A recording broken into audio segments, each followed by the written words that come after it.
Halo semuanya. Di dunia yang sekarang ini rasanya makin kompleks, penuh data, dan pilihan yang nggak ada habisnya, gimana sih caranya kita bisa bikin keputusan yang lebih cerdas dan lebih cepat? Nah, itulah yang akan kita bedah bareng-bareng hari ini. Kalau pernah, tenang, Anda nggak sendirian kok.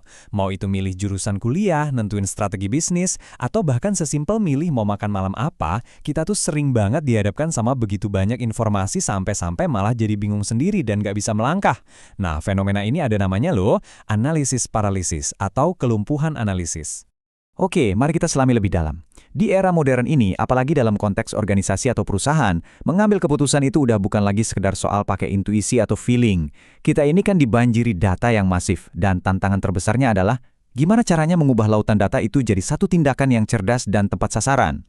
Nah, ini poin yang penting banget buat diingat. Keputusan akhir yang kita lihat, misalnya perusahaan A akan meluncurkan produk B, itu sebenarnya cuma puncak gunung esnya aja. Di bawah permukaan, ada proses yang panjang dan seringkali nggak kelihatan. Mulai dari ngumpulin informasi, diskusi sana-sini, sampai analisis yang mendalam.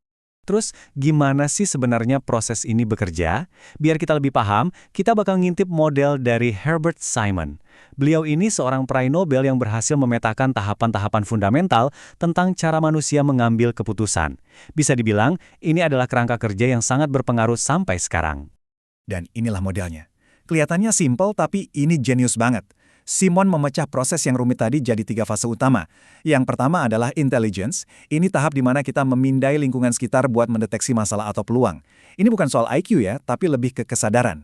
Lanjut ke fase desain, disinilah kita jadi kreatif, mengembangkan berbagai alternatif solusi. Dan terakhir, fase choice. Ini momen penentuannya, saat kita memilih satu tindakan terbaik. Jadi 3 langkah ini, mendeteksi, merancang, dan memilih, adalah inti dari setiap keputusan yang terstruktur. Yuk kita perjelas satu persatu. Fase pertama, intelligence, itu intinya adalah kita melek, buka mata, buka telinga. Ini adalah tahap deteksi, di mana kita sadar, tunggu dulu, kayaknya ada sesuatu nih yang harus kita perhatikan. Bisa jadi masalah, bisa jadi peluang. Lalu kita masuk ke fase desain atau perancangan. Nah, disinilah saatnya kita brainstorming. Setelah kita tahu ada masalah atau peluang, sekarang kita bertanya, oke, apa aja nih yang bisa kita lakuin? Semua kemungkinan, semua skenario kita jajarin semua di atas meja, buat dianalisis plus minusnya. Dan yang terakhir, fase choice. Inilah momen penentuannya. Dari semua opsi yang udah kita rancang tadi, kita harus memilih satu jalan. Tentunya pilihan ini didasarkan pada kriteria yang jelas, mana yang paling efisien, paling menguntungkan, atau mungkin yang paling aman. Oke, setelah paham betapa rumitnya proses pengambilan keputusan, pertanyaannya sekarang, gimana teknologi bisa bantu? Nah, disinilah sistem pendukung keputusan atau yang sering disingkat SPK masuk ke dalam cerita. Coba deh bayangin SPK ini kayak copilot yang super canggih buat otak kita pas lagi navigasi di tengah keputusan yang sulit. Jadi, SPK itu apaan sih sebenarnya? Sederhananya, ini adalah sistem berbasis komputer yang dirancang khusus buat bantu kita menangani masalah yang semi terstruktur. Maksudnya, masalah di mana sebagian bisa dihitung sama mesin, tapi sisanya masih butuh banget penilaian dan intuisi manusia. Contohnya, menentukan lokasi toko baru. Data demografisnya, angkanya, itu bisa diolah mesin. Tapi feelingnya, kecocokan lokasinya sama citra brand kita, nah itu kan butuh sentuhan manusia. Kutipan ini, wah, kena banget sih.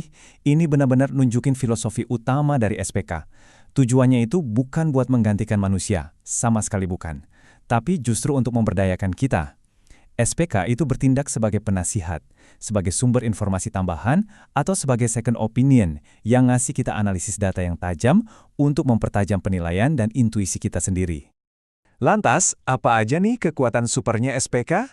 Yuk kita lihat karakteristik uniknya dan manfaat nyata apa yang bisa SPK berikan buat sebuah organisasi. Jadi gini, kekuatan utama SPK itu ada di sifat-sifatnya. Dia itu interaktif, jadi kita bisa nanya dan ngobrol sama data.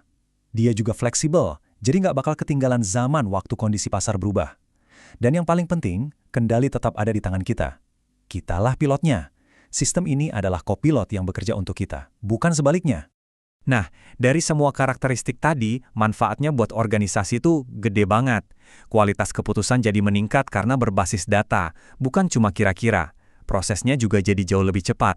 Risiko salah hitung, wah berkurang drastis. Efisiensi operasional pun jadi meningkat. Plus, ini juga penting, kita jadi punya bukti dan argumen yang kuat buat mendukung keputusan kita pas rapat. Oke, teorinya udah dapet ya. Sekarang gimana kalau kita coba ngintip sedikit ke balik layar atau dapurnya? Gimana sih arsitektur dasar yang bikin semua keajaiban SPK ini bisa terjadi? Pada intinya, sebuah SPK itu berdiri di atas 3 pilar utama. Yang pertama ada manajemen data, ini ibarat gudang informasinya. Kedua, manajemen model, nah ini otak analisisnya, isinya bisa model statistik, keuangan, dan macam-macam lagi.